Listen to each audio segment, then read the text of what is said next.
ladies and gentlemen. The story you're about to hear is true. Only the names have been changed to protect the innocent. Fatima Cigarettes, best of long cigarettes, brings you Dragnet.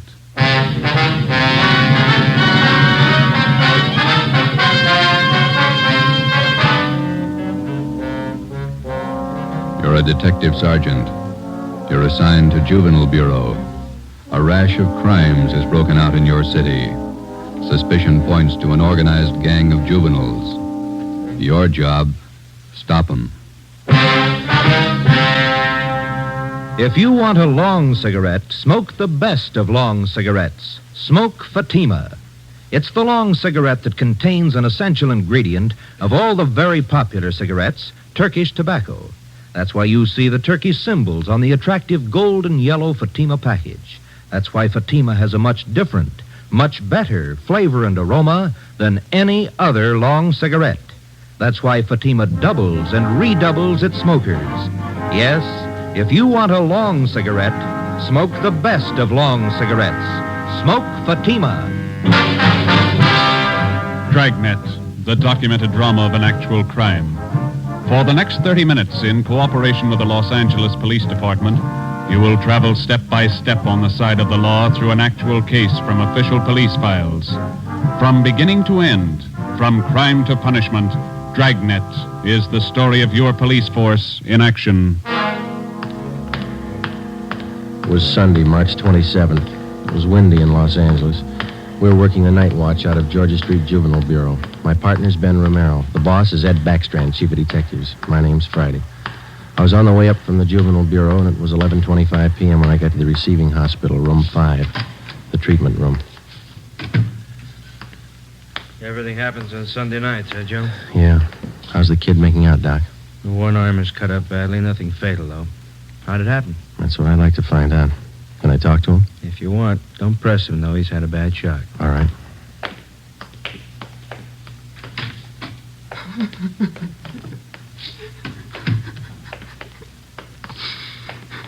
Officer here to talk to you, son. I can't. Tell him I can't talk, please. Just a few routine questions, son. You're going to have to answer them sooner or later. Please, can't you see what's happened already? I can't tell you anything. Jack Monroe, is that your real name? Yeah, How old are you? I'll be 16 next July. Where do you live? I can't tell you, you know that. Now let me alone, will you? Let me alone. You've been running around with that gang of kids on Spring Street, haven't you? The big timers, isn't that what they call themselves? I don't know anything about it. Believe me, I can't talk. You tipped us off about the burglary they were going to pull tonight. Is that where they knifed you? Look, will you believe me? I can't tell you anything, not anything, please. He's still shaky, Joe. All right, Doc. Well, Jack, we'll talk about it later when you feel better. You see what they've done to me already? They said next time they'd kill me.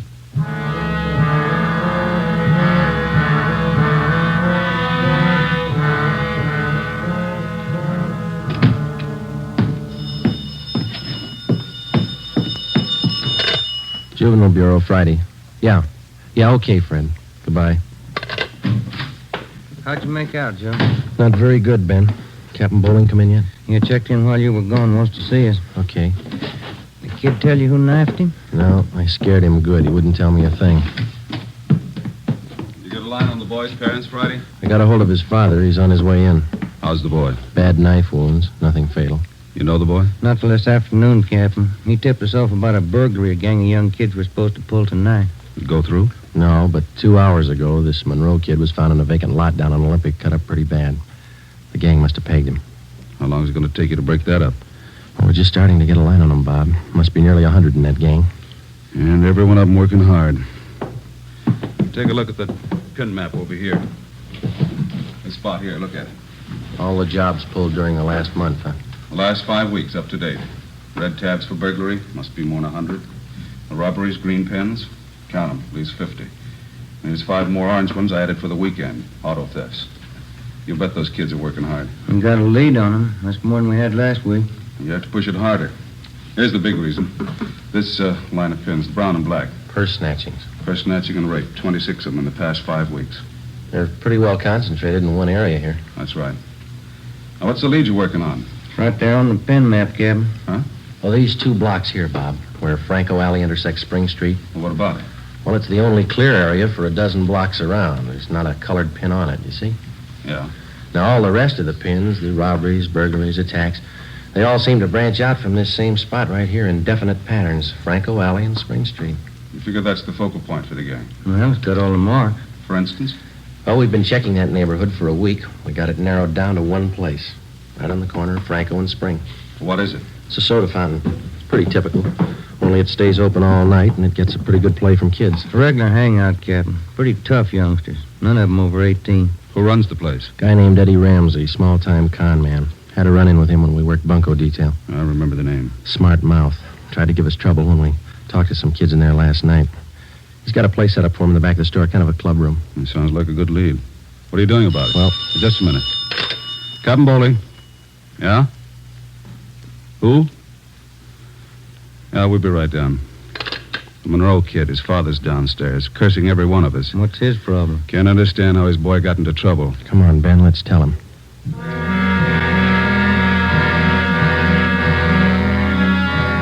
What kind of a city do we have when we can't allow our children out on the street without being stabbed or shot? What's our great police force doing when this is going on? I'd like an answer if you got one. I demand an answer. We got an answer for you, Mr. Monroe. Will you sit down? My boy's lying in there in that hospital bed, cut to pieces. What did you do to prevent it? Tell me. You tell us, Mr. Monroe, what'd you do to prevent it? I'm no cop. That's your job. I pay my taxes and I help pay your salary. We look out for your kids, but we don't raise them. That's You your talking job. about? Just a minute, Mr. Monroe.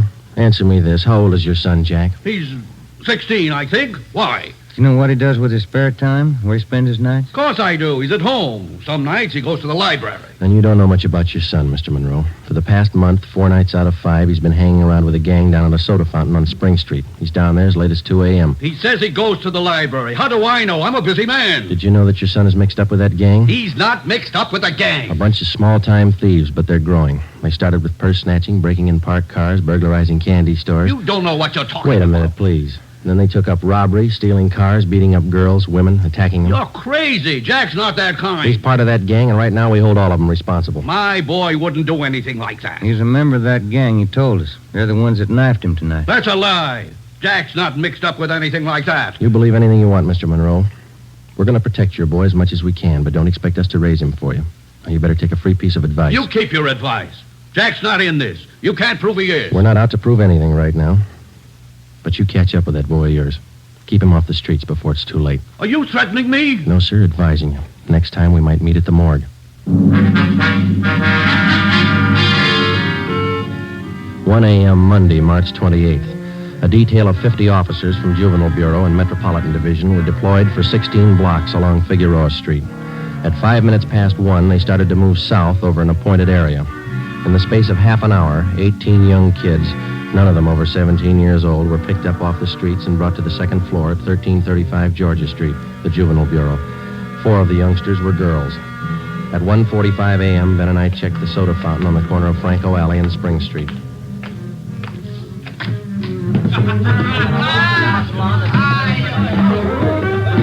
Same bunch, Joe. Business as usual. Yeah, come on. Hey, Teddy, the Bulls. They're back again. Same guys. Go back and tell Eddie.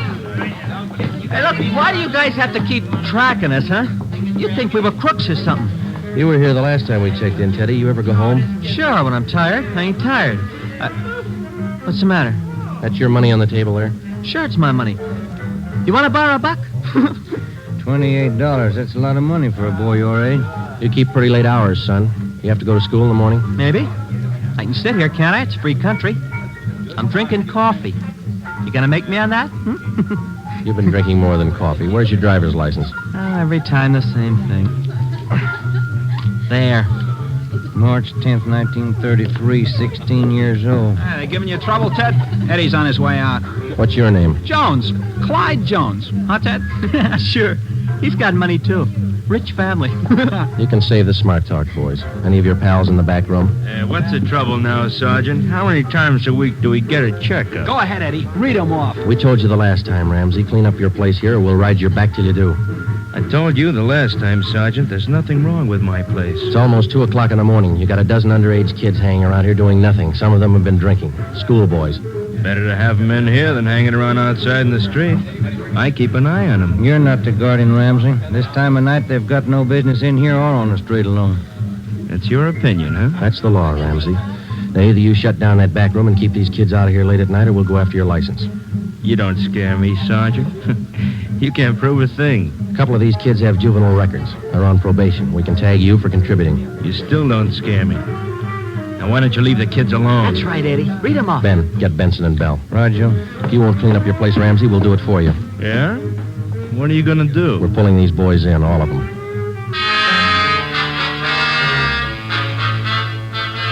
$2:25 a.m. Monday, March 28th. The Dragnet operation had netted 30 juveniles, 26 boys, 4 girls. 24 of the children were between the ages of 16 and 17. They were lodged in the assembly room at the Georgia Street Juvenile Bureau. The other half dozen were 13 and 15-year-olds. They were taken to the juvenile hall at 1369 Henry Street. At 2:43 a.m., we met with Captain Bowling. They're all checked in, 30 of them. All right, in the morning we filed petitions to have every one of these cases brought to the attention of the juvenile court. Make a note of it. Okay, Bob. For the kids with records, ask for detention from the probation department. Right. We'll call their parents in the morning. Call them now. They've got some explaining to do. By 6 a.m., all but 3 of the children's parents had shown up. To most of them, it was nothing new. Their kids had been there before. They'd be there again.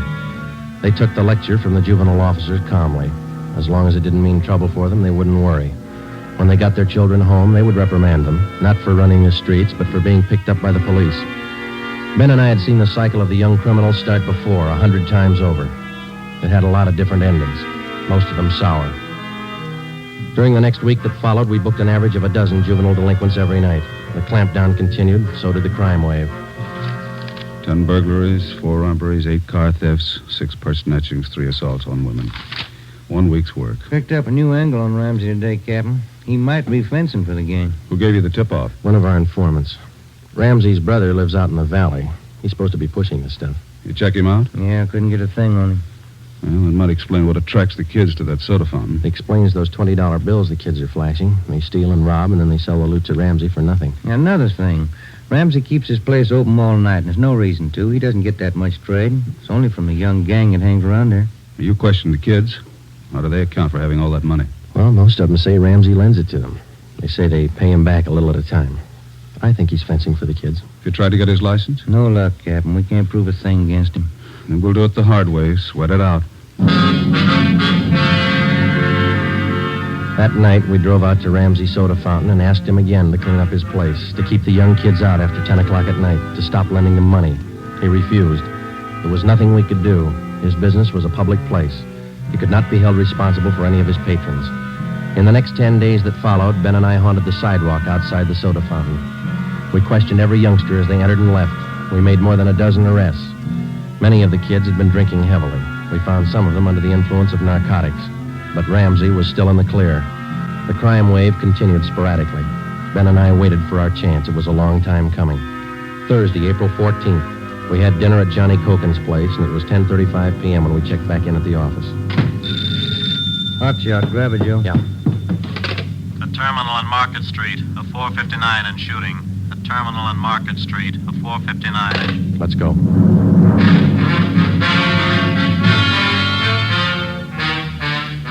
He was approximately 5 feet 4 inches tall, 125 pounds, brown hair, brown eyes, slight build, fair complexion. He was wearing blue jeans and a corduroy jacket.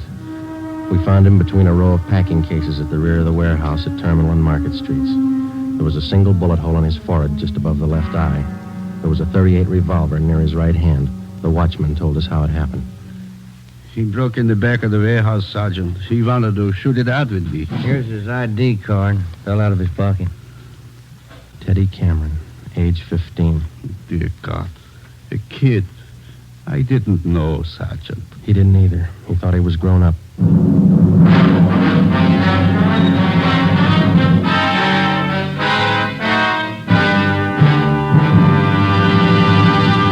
You are listening to Dragnet for the solution to an actual case from official police files.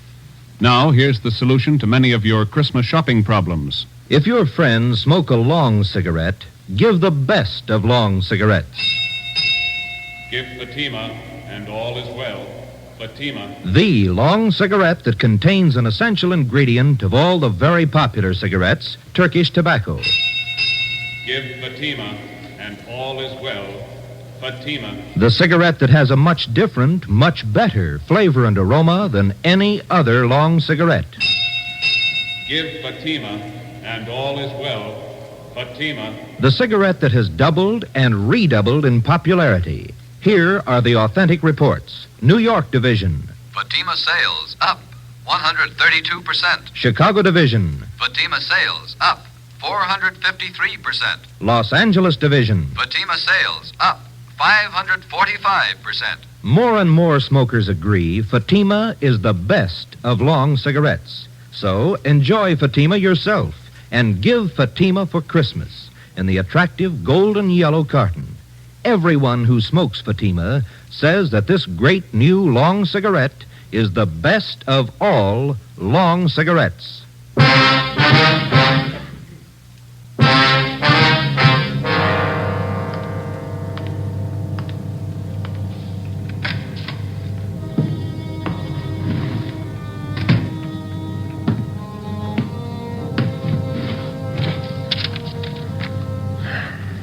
Los Angeles Police Department, Form 311, dead body report. Type, gunshot. DR number 437695. Victim, Theodore Cameron. Residence address, 960 Charter Street. Date and time of death, Thursday, April 14th, 10:35 p.m. Place, Terminal and Market Streets, South State Warehouse. Cause of death, gunshot. Motive or reason, attempted burglary. Time discovered, 10:40 p.m. Removed to County Morgue.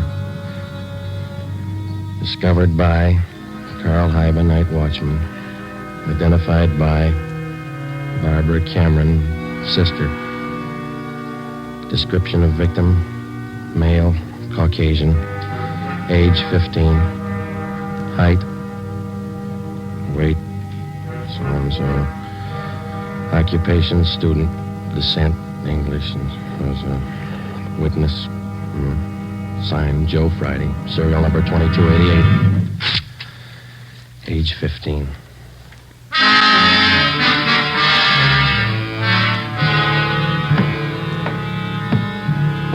Ready, Joe? And Cameron boy's sister. She's waiting in the next room. Yeah, let's go. She taking it hard? Yeah.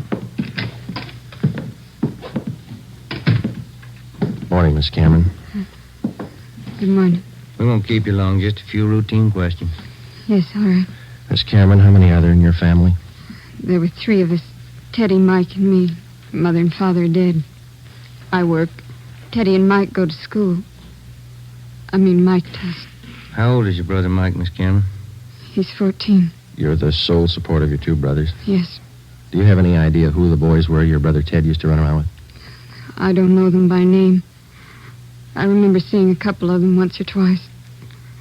Mike would know, I think. He and Ted were pretty close, brothers. Do you know if Ted mixed with a gang of kids down on Spring Street? Maybe Mike would know that. Sergeant Teddy wasn't a bad boy. He wasn't a bum. None of us are. I tried to raise the boys like Ma told me. It wasn't easy. We made out. Yes, I understand, Miss Cameron. My salary didn't have too much, but we got by. Yeah. I figured on getting married. I'm 31. It'd be good for the boys, especially Teddy. He's dead, isn't he? Yeah. I couldn't be in two places at once. Hold a job and watch the kids.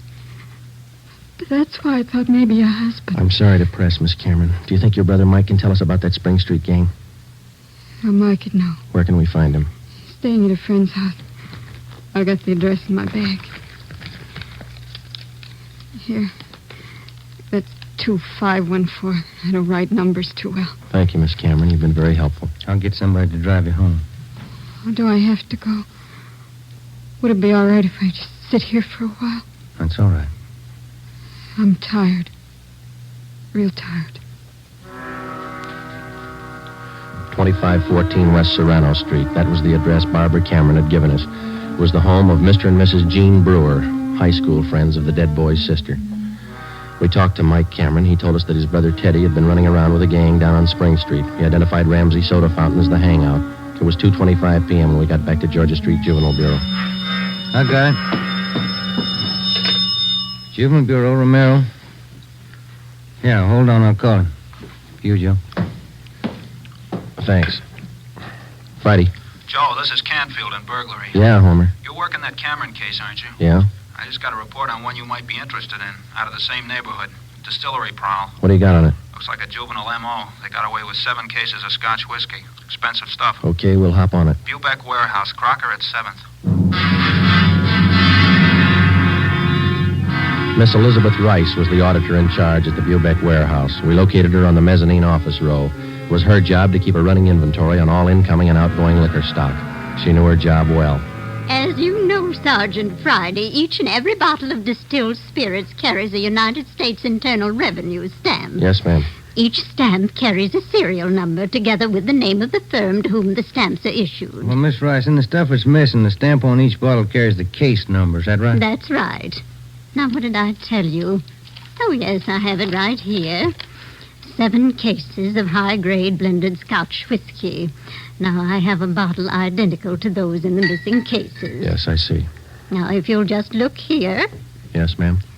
the number on this stamp here, 368-227-9956, followed by the firm name. Could you give us the numbers of the stolen cases? Now, I have them typed out for you right here. 7 cases, 12 bottles to the case, Canada Dry Incorporated, 4 of the red label and 3 of the black label, Johnny Walker. All right, thank you very much, Miss Rice. And you think that this might be a juvenile case, Sergeant? Yes, ma'am, we do. 7 cases, that's close to $600, isn't it? We've lost a great deal more than that, Sergeant.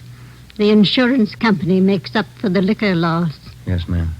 Those youngsters, who makes up for them? Ben and I left the Bubeck Warehouse with a list of serial numbers of the 7 cases of stolen liquor. We headed back for the Juvenile Bureau. We figured that there was a strong possibility that the Spring Street gang was responsible for the warehouse liquor theft. How were they disposing of the stolen property? That was the key question we had to answer. Ben and I had a hunch and a tip from an informant that the young gang was operating under the guidance of a fence, a man or woman whose job it is to dispose of stolen property. The gang members were close to Ramsey at the soda fountain. Ramsey was the logical suspect. All right, now suppose they did steal the liquor. Suppose Ramsey's a fence. What's he done with the stuff? I don't think he's turned it this fast, if he's turned it at all. He wouldn't keep it at the soda fountain, no liquor license. And we've been around too much. He wouldn't keep it in his house. He lives in the rear of the fountain. It's too hot. Only leaves one other location that we know about. His brother's place in the valley.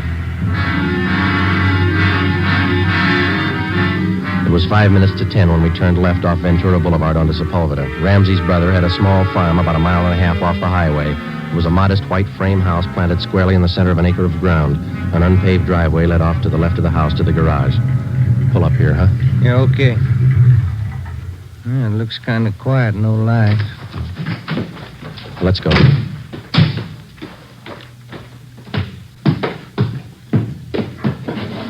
Mud sticks to everything. Now, where's the doorbell? Oh, here it is. You got your flashlight? Yeah, what? Here's a note somebody left. Oh, it's on the bum again. Here, I'll strike a match. Okay. Can you hold it a little closer? Can you read it? Yeah. Harry, wife and I have gone to the drive-in theater.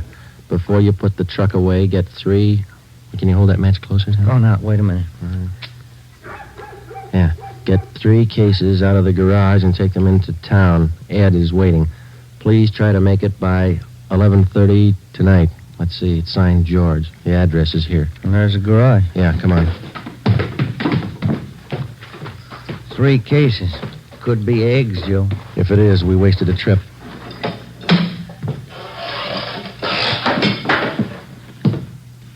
Oh, I'm out of matches, Joe. All right, here, use mine. What was that? Checking. Come on. See anything? No. There goes the light. Just a minute. I'll strike another one. You can save your matches. We found it. We found 5 cases of Scotch whiskey on the floor of the garage. We checked the serial numbers against the warehouse list. They matched. We went back to the car and called communications. We had an immediate stakeout placed on George Ramsey's place, and then we headed back for the city. It was 11:20 p.m. when we got to the address we found on the note. Oh, it's about time, Harry. Hello, Ramsey. We can do without the music. What's your problem this time? Hey, you're almost out of scotch, Ramsey. Serial numbers check out, Joe. Sorry I can't offer you a drink. We're too old to drink here, aren't we, Ramsey? Where's your phone? You want to invite somebody? You can see we're out of booze. You got a phone? In the hall. Ben, call the office. Yeah. All right, what's it all about? We've been out to your brother's place. What happened to the other 2 cases? You drink them here? I gave it to the kids. What are you looking at me like that for, Sergeant? Anything wrong, Eddie? Party's over, kid.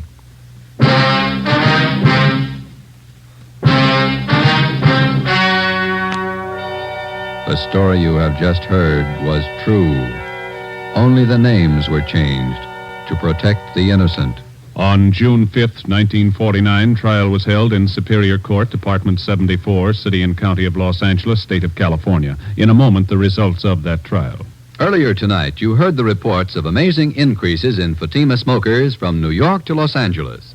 Yes, all over the country, Fatima is doubling and redoubling its sales. And here's reason 1. Fatima is the long cigarette that contains an essential ingredient of all the very popular cigarettes, Turkish tobacco. Reason 2. Fatima has a much different, much better flavor and aroma than any other long cigarette. Reason 3. To millions of smokers, the name Fatima has always stood for the best in cigarette quality. Smoke Fatima, the best of all long cigarettes.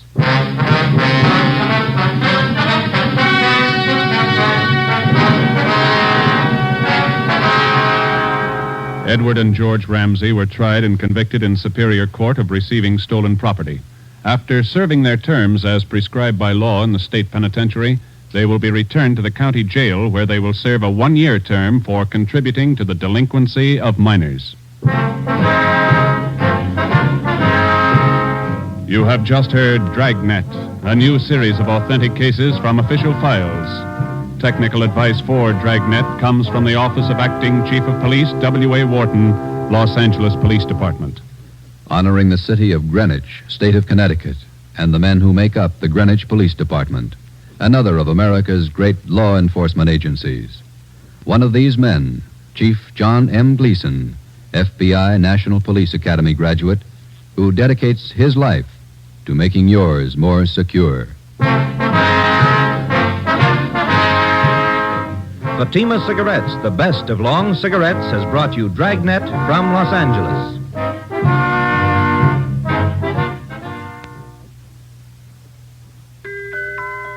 This Christmas, give the gift that makes every pipe smoker happy. A Christmas humidor of mellow Granger. Granger is made just for pipes by the tried and true Wellman method. Rough cut to smoke mild and cool, and humidor packed to stay ever fresh. Yes, make this Christmas a Merry Christmas for all the pipe smokers on your list. Give them each a Christmas humidor of mellow Granger. Listen to Dragnet next week and be sure to hear Morton Downey tonight on NBC.